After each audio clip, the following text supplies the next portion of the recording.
친구들 안녕. 검고 도덕 정리 시작할게요. 우리 다음 학교 친구들 이거 보고 잘 머릿속에 들어와서 시험 잘 볼 수 있길 바래요. 자, 우선은 주요 사상 3가지에 대해서 보도록 하겠습니다. 자, 제가 이번 강의에서는 좀 사진이라던가 아니면은 이런 표를 좀 많이 사용할 거예요. 특히 뭐 색깔을 관련해서 많이 사용할 건데 여러분들이 그냥 줄글로 돼 있는 것보다 이제 이런 식으로 좀 색깔이나 표를 이용하면 더 잘 이해할 수 있을 것 같아서 이렇게 했기 때문에 그 이유를 여러분들이 생각을 하고 외우는데 좀 연결을 시킬 수 있길 바래요. 자, 유교 같은 경우는 이 사진에 있는 분이 공자님입니다. 우리나라도 그렇고 중국도 그렇고 지금 이 유교 사상과 굉장히 밀접한 관련이 있잖아요. 그래서 여러분들이 이제 유교를 배울 때 우리나라 현재 뭐 익숙한 그런 단어들이 많을 거기 때문에 그거를 머릿속에 잘 연결해서 외워두세요. 제가 유교 같은 경우는 파란색을 표로 만들어 봤어요. 그래서 여러분들이 이 아래에 있는 단어 같은 걸 읽었을 때 좀 파란색이 생각이 나면 유교다라고 생각을 하시길 바랄게요. 좀 파란색으로 연결을 해서 외워두세요. 자, 유교의 경우는 개인의 도덕성에 대한 걸 강조를 하고 있고요. 그리고 군주가 덕으로 다스려서 국가를 강하게 키우자. 여기서 군주가 덕을 가지고 있고 국가를 강하게 키운다. 라는 거, 부국강병. 여기 옆에 있는 그 관련 단어에 있는 부국강병. 나라를 강하게 한다. 이제 라는 건데, 이제 요 2가지를 연결해서 좀 보면 좋을 것 같아요. 그래서 개인의 도덕성을 회복할 수 있도록 하는 것, 군주가 덕으로 다스려 국가를 강하게 키우자. 그리고 예의와 순서를 중시한다. 우리나라에서도 어떤 예의나 순서를 되게 강조하잖아요. 그래서 그거랑 같은 맥락이라고 생각을 하시면 됩니다. 관련 단어에는 인의 예지, 뭐 인과 의와 예, 지 이렇게 이 4가지 사람으로서 갖춰야 할 4가지 마음가짐이라는 뜻의 인의 예지가 있고요. 그리고 그 밑에 있는 극기복례 같은 경우는 여기도 사실 예가 들어가잖아요. 그래서 뭐 자기의 사리사욕, 그러니까 자기 안에 있는 그 욕구를 극복하고 이제 예로 돌아가자라는 말인데 여기 보면은 여러분들이 그 유교 같은 경우는 예라고 돼 있는 것이 중요하다. 예의라는 말, 요거가 중요하다라고 기억을 하시면 됩니다. 자, 그다음 호연지기 같은 경우는 세상에 꺼릴 것이 없는 크고 넓은 도덕적인 용기. 그래서 뭐 여기서 이야기를 하기로는 인격, 그냥 사실 도덕적인 용기, 뭐 인격 이런 거를 이야기를 한다고 해요. 물론 저도 다 찾아보았습니다. 네.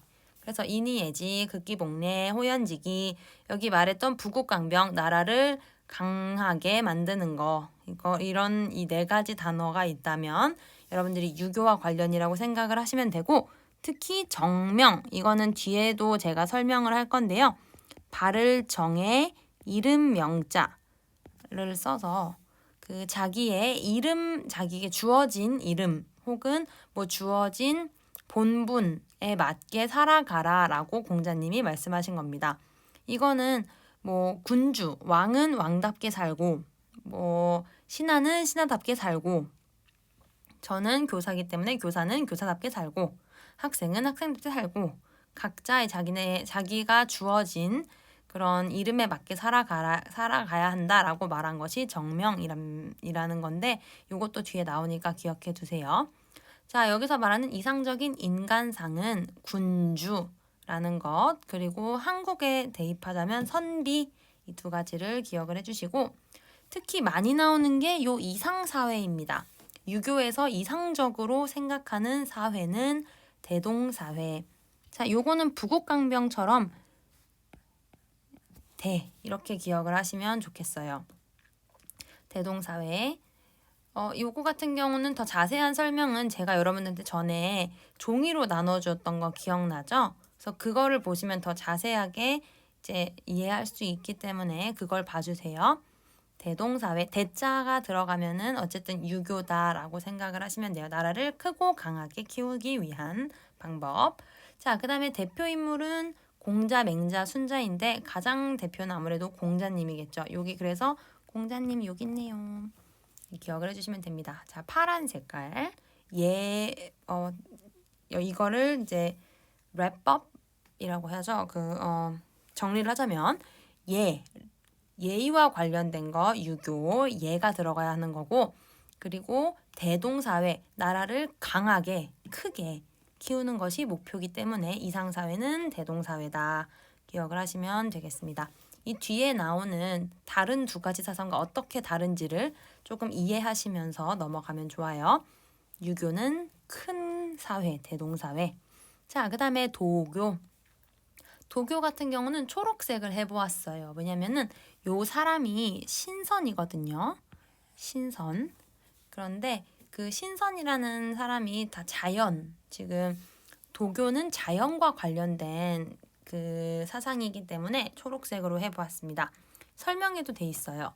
자연의 원리에 따르자, 자연, 그리고 만족하는 삶을 지금 욕심내지 않고 만족하는 삶을 살아가는 것이 도교이고요. 관련 단어는 여기 보이는 것처럼 어떤 자연과 관련된 사상들이 많이 있어요. 무위자연, 그리고 무라일체, 자연과 내가 하나가 되는 거. 상선약수, 이거는 물 같은 삶을 살자 뭐 이런 얘기였던 것 같아요. 제가 찾았을 때. 그래서 이런 관련 단어 무위자연, 무라일체, 상선약수와 관련된 게 있으면 도교다. 기억을 하시면 되고, 이상적인 인간상은 신선, 이 지는 땅 지자예요. 그래서 땅에 사는 사람, 지인, 이렇게 두 가지가 있다. 이상사회는 소국과민, 작은, 여기는 소, 아까는 대였잖아요. 그쵸? 그래서 위에는 대동사회, 크고 강한 나라를 원하는 거는 유교.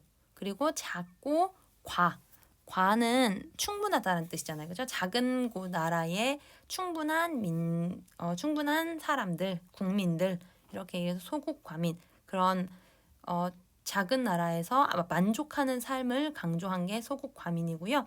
그리고 무릉도원이라는 거는 여러분들 뭐 신선들이 사는 그 하늘나라 얘기 들어본 적 있죠? 막 복숭아, 뭐 천두복숭아가 있고 선녀들이 있고 뭐 이런 곳, 그런 곳들 무릉도원이라고 합니다. 자, 그 다음에 대표적인 인물은 노자. 자, 도교는 다시 정리를 하자면 자연과 관련된 거, 그래서 색깔도 초록색, 자연과 관련한 것이 있으면 도교고, 신선지인, 그리고 이상사회는 작고 만족하는 삶을 강조하는 도교에 맞게 소국과민 혹은 무릉도원. 이 도원은 화원이라고 하죠. 공원 뭐 이런 그런 이제 자연과 관련된 그런 거죠. 그래서 무릉도원, 그다음에 대표 인물 노자, 이렇게 생각하시면 됩니다. 자, 그다음 불교로 넘어갈게요. 이 마지막 사상이에요. 불교도 마찬가지로 우리나라도 불교권이에요. 그렇죠? 불교 문화권인데 여러분들이 불교를 생각했을 때 약간 붉은색 느낌이 나지 않나요? 그래서 저도 약간 주황색으로 여기다가 해보았어요. 금은동 할 때 동이랑 저는 개인적으로 뭐 이런 금색 이런 게 생각이 나더라고요. 자, 설명. 부처의 바른 깨달음, 지혜. 불교는 깨달음의 종교예요. 그래서 이제 자기 스스로의 그런 수련을 통해서 깨달음을 얻는다. 그런 게 불교고, 그리고 중생을 구제한다. 다른 사람들에게 깨달음을 이제 전파하고, 그리고 이제 다른 사람들한테 도움을 주는 것. 그래서 여기서 마찬가지 자비. 자비라는 거는 여러분들 다른 사람한테 이렇게 넓은 마음으로 베푼다라는 뜻이죠. 그래서 그런 베푸는 거를 실천한다라는 자비 실천, 이렇게까지 있습니다. 자, 관련 단어를 본다면 연기설 혹은 연회설 이렇게 이야기를 하는데요. 미안해. 윤회설, 연기설, 윤회 이렇게 이야기를 하는데 연기 같은 경우는 모든 것이 연결돼 있다라는 뜻이에요. 모든 것이 연결돼 있다. 윤회는 우리가 계속 죽고 태어나고 이렇게 하는 걸 윤회로 이야기하잖아요. 그래서 이 두 가지 연기설과 윤회를 본다면 뭐 이런 거예요. 내가 이번 생에서 굉장히 잘 베풀고 자비를 베풀고 잘 살았어. 그러면은 다음 생에서 인간으로 태어나고 내가 이번 생에 잘 못 살았어. 나쁜 짓을 하면서 살았어. 그러면 다음 생에 동물이나 아니면 벌레로 태어난다. 뭐 이런 것들. 그런 게 연기설 혹은 윤회. 그리고 말한 것처럼 자비를 베풀어야 된다.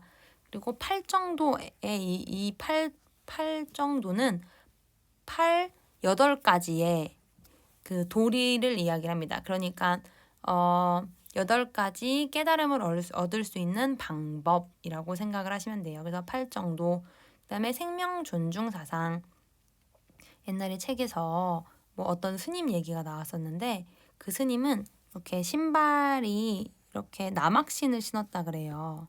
이게 신발인데 왜냐면 신발이 너무 바닥에 닿아 있으면 그 개미나 아니면 벌레들을 밟아 죽일 수도 있다. 그래가지고 이렇게 그 높이가 띄어져 있는 이렇게 바닥이랑 많이 닿지 않은 그런 신발을 신었다고 합니다. 자, 여기서 볼 수 있는 것은 불교가 그런 작은 그 벌레 이런 것까지도 생명을 존중을 한다. 그거를 아시면 되겠네요. 자, 그리고 이상적인 인간상은요. 보살이라고 하고요. 이상적인 사회는 미륵세상, 불국정토, 극락. 자, 이 중에서 아마 불국정토가 더 가장 많이 나왔던 것 같아요. 그래서 불국정토는 불교의 불 들어가는 거 기억하시면 되고, 그리고 밑에 극락, 우리 그 기독교에서는 천국이라고 하잖아요. 그래서 막 와, 뭐 되게 맛있어. 와, 천국의 맛 막 이렇게 하는데 불교인 친구들은 와, 극락의 맛 뭐 이렇게 말한다고 해요. 그래서 뭐 극락이라고 하면은 천국과 같은 곳이다 생각을 하시면 되고 대표 인물은 석가모니, 이 불교의 창시자죠. 자, 그래서 요 불교 약간 붉은색 느낌 나게 해봤고 그리고 이상사회는 불교에 맞게 불자로 시작하는 불국정토 많이 나온다는 거 기억을 하시면 되겠습니다. 보통 많이 나오는 게 이상적인 인간상과 이상사회 이렇게 많이 나오더라고요. 그리고 대표인물. 그래서 이런 것들을 여러분들이 세 개를 잘 구분해서 기억을 해두시면 좋겠습니다.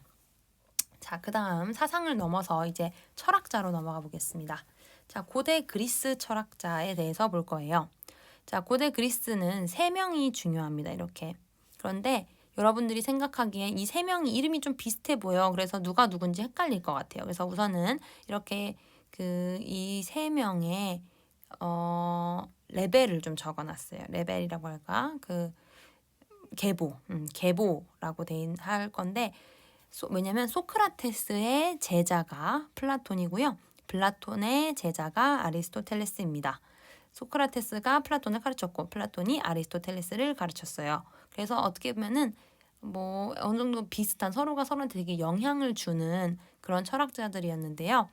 우선은 소크라테스부터 볼게요. 옆에 5, 3, 7은 숫자 그냥 이름 숫자예요. 소크라테스는 소크라테스 5개, 플라톤은 플라톤 3개, 아리스토텔레스는 아리스토텔레스 7개. 그래서 여러분들이 뭔가 그리스 철학자 생각이 날랑말랑 이렇게 할 때는 그냥 5, 3, 7 이렇게 외워서 소크라테스 제일 스승이 이런 말을 했지 이런 식으로 조금 여러분들이 기억을 해두시면 좋아요. 제일 스승인 소크라테스는 너 자신을 알라라는 말을 한 걸로 유명합니다. Know yourself. 자, 이 너 자신을 알라라는 거는 자기 스스로 성찰, 이거 중요해요. 성찰하라는 건데요. 그 말은 무엇이냐면 나 스스로 되돌아보라는 얘기예요. 내가 아는 것이 무엇이고 모르는 것이 무엇인지 그리고 내가 잘한 것이 뭐고 못한 것이 뭔지 그런 식으로 스스로 되돌아보는 것 그것을 바로 성찰이라고 합니다.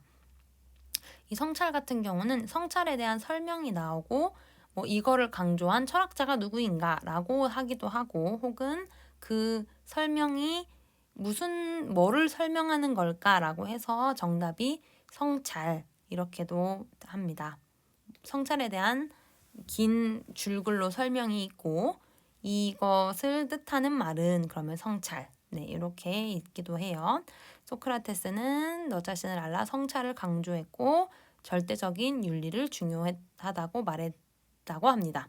요거는 별로 중요하지 않아요. 많이 나오진 않지만 성찰이 많이 나온다는 거 기억을 해주세요. 자, 그리고 플라톤은 굉장히 중요하죠. 플라톤도 많이 나왔어요. 자, 이 플라톤이라는 철학자는요.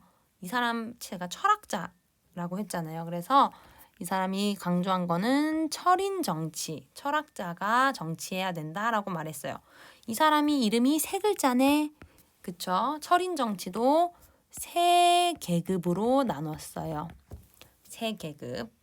플라톤이 세 계급으로 나눴어요. 그 세 계급은 철학자, 그 지혜를 가지고 지배하는 철학자와 수호자, 용기를 가지고 수호하는 수호자, 절제를 가지고 생산하는 생산자, 이렇게 세 계급으로 나눴다는 거 기억을 하시면 좋겠습니다. 이거는 많이 물어보더라고요. 그 과거에 이제 물어봤던 그 기출 문제를 보면. 그래서 뭐 많이 얘기를 했던 게 어떤 식으로 했냐면 이제 뭐 이런 철인 정치에 대해서 이야기를 하고 이거를 말한 사람이 누구냐 이렇게 고르거나 아니면은 뭐 이거가 뭐에 대한 내용이냐 플라톤이 주장한 이거는 뭐냐 뭐 이렇게 했을 때 철인 정치 혹은 뭐 예를 들어 수호자 계급을 이렇게 수호자 계급에 대한 설명을 하고 이거를 땡땡을 가지고 뭐를 한다 뭐 이렇게 뭐 수호를 한다라고 했을 때 그 땡땡이 들어갈 말은 그러면은 용기 이렇게 찾으시면 되는 문제들이 나왔었어요. 자, 그다음 마지막 아리스토텔레스. 아리스토텔레스는 요 세 가지가 다 중요해요. 세 가지 다 나왔었어요. 자, 중용 먼저 볼게요. 중용은 여러분들이 아는 한자 나온다. 용은 몰라도 중은 알잖아요. 그쵸? 중. 저도 거의 제가 제일 먼저 배운 한자가 중자 같아. 제일 쓰기 쉬워서. 자, 중자 같은 경우는 여러분들이 보시면 알겠지만 딱 가운데에 있어서 그러니까 딱 가운데를 의미하잖아요. 그렇죠? 어느 한쪽으로도 지금 치우쳐져 있지 않은 어떤 저울과 같은 모양을 가지고 있는데 중용이라는 뜻은 어느 한 곳에도 치우치지 않은 그런 마음이라고 합니다. 그래서 뭐 예를 들어 너무 이성적이거나 너무 감성적이지 않고 어느 그 중간에 있는 마음이고 그리고 뭐 어느 편이 아니고 그 중립적인 마음 그래서 그런 거를 중용이라고 해요. 중간에 있는 마음 이 중용을 강조했고 중용도 많이 나와요. 뭐 중용에 대한 설명을 하고 이게 뭐에 대한 설명인가 그러면은 중용 이렇거나 아니면은 뭐 이 말을 한 사람이 누군가 아리스토텔레스 이렇게 하시면 됩니다. 자, 중용과 아리스토텔레스 기억해 주시고요. 자, 두 번째 도덕적인 습관을 중요한다 이런 말을 했는데 우리가 습관이 반복이 되면 그게 사람의 성품이 된다, 사람의 성격이 된다 이렇게 말을 하죠. 그래서 이런 도덕적인 습관을 통한 성품이 중요하다라고 이야기를 했습니다. 자, 그리고 마지막 국가의 발생, 인간의 본성에 따라 자연스럽게가 중요해요. 자연스럽게 국가가 발생했다고 말을 했어요. 자, 이 아리스토텔레스는 이따 뒤에 나오면 아리스토텔레스 외에도 국가의 발생이 이제 사람들로 인해서 만들어졌다 이렇게 말한 사람이 있는데 그 사람은 바로 홉스라는 사람이고 이 사람이 주장한 거는 사회계약론이라는 것이 있습니다. 자, 마찬가지로 이 사람이 인간의 본성에 따라서 사회적으로 계약을 맺어서 국가가 발생했다 이런 얘기인데 계약이라는 거 여러분 계약이라는 거는 자연적인 걸까요? 자연적이지 않은 걸까요? 그렇죠. 뭔가 자연적이지 않은 거예요. 그래서 그 아리스토텔레스가 말한 국가의 발생은 인간의 본성에 따라 자연스럽게 이루어졌다라는 것에 있어서 의미가 있고 그리고 홉스는 사회적으로 계약을 해서 이제 개인들이 사실 홉스는 성악설을 믿는 사람이에요.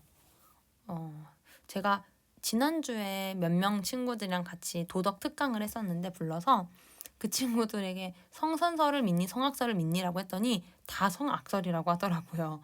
자, 그래서 이 사람도 성악설을 믿는 사람이라서 뭐 사회적으로 이제 뭐 뺏고 뭐 싸우고 이런 거에 이제 질린 사람들, 이제 더 이 사람들이 오래 살고 안정적으로 살기 위해 서로 계약을 맺어서 이제 국가가 발생했다라고 말하는 것이 홉스고요.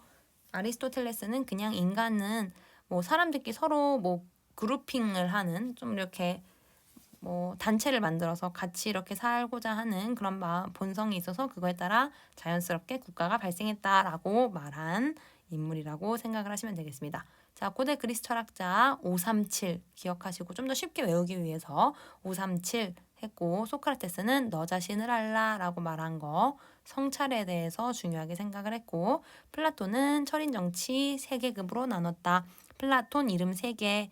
그래서 이 사람은 3계급 기억하시고, 아리스토텔레스 중용, 가운데 중자, 어디 하나에도 이렇게 치우치지 않는 그런 마음, 그리고 도덕적인 습관을 중요하게 생각했어요. 도덕적인 습관이 계속되면 그게 사람의 성품이 된다. 그렇죠? 그래서 이런 덕을 가져야 한다라고 강조했고, 마지막 국가의 발생이 인간이 서로 그룹으로 만들고자 하는, 서로 이렇게 단체로 있기를 원하는 그런 마음에 따라 자연스럽게 만들어졌다.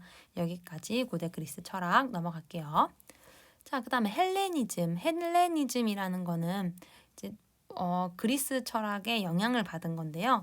헬레니즘의 철학에 있어서는 이 두 학파는 공부하는 사람들의 모임이라는 뜻인데요. 이 두 학파로 나눠져 있습니다. 자, 스토아 학파와 에피쿠로스 학파로 나눠져 있어요. 이 뭐 여러 가지 설명이 있지만 이 두 학파에 대해서 알아야 할 점은, 스토아 학파 같은 경우는 이성을 중시. 자, 뭐 이성 같은 경우는 로고스라고 말을 합니다. 자, 이성을 중시해요. 이성 중요하고, 그리고 아파테이아를 중요시한다고 하는데 이거는 부동심이라는 뜻이에요. 마음이 평안한 상태. 사실 아락타시아도 부동심 같은 말이긴 한데 이 부동심을 어떻게 얻느냐가 중요한 거예요. 거기서 차이가 생기는데, 마음이 평화로운 상태, 부동심, 아파테이와 아락타시아를 얻기 위해서, 자, 스토아 학파는 이성을 중요하게 생각을 했고, 에피쿠로스는 쾌락을 중요하게 생각을 했습니다. 자, 그래서 제가 여러분들이 쾌락 하면은 생각나는 색깔이 약간 빨간색이지 않나요? 그래서 에피쿠로스 학파에는 빨간색을 제가 그랬고, 이렇게 칠했고, 스토아 학파, 이성, 약간 초록색의 느낌이 전 나더라고요. 그래서 스토아 학파는 초록색으로 칠해 보았어요. 자, 그리고 하나 더 여러분들이 두 개를 구분할 때, 왜냐면 되게 헷갈리잖아요. 그쵸? 둘 다 부동심을 원하는데, 하나는 이성으로 그 부동심을 얻는다. 하나는 쾌락으로 얻는다. 그 헷갈리겠죠? 자, 에피쿠로스는요, 에로스. 자, 에로스라는 그 사랑의 신의 이름이 에로스, 옛날 그리스에서. 그래서 여러분들이 이 에피쿠로스의 에로스를 잘 기억을 하시고, 이 사랑의 신 에로스, 그렇기 때문에 쾌락을 중시한다. 이렇게 기억하시면 조금 더 이해하기 쉬우실 것 같아요. 헬레니즘 철학은 두 학파로 나눠지고, 이 두 학파가 결국에는 부동심, 흔들리지 않는 어떤 평안한 상태를 원하는데, 스토아 학파는 로고스, 이성을 중시하고, 에피쿠로스 학파는 우리 여기 에로스라는 그 단어로 알 수 있듯이 쾌락을 중시한다. 자, 여기까지 넘어갈게요. 자, 근대 철학자에 대해서 이야기를 하겠습니다. 근대 철학자 같은 경우는 여기 너무 길어질까요? 한번 끊고 갈까요? 자, 한번 끊고, 여러분 근대 철학자부터 또 중요하기 때문에 한번 끊고 돌아올게요.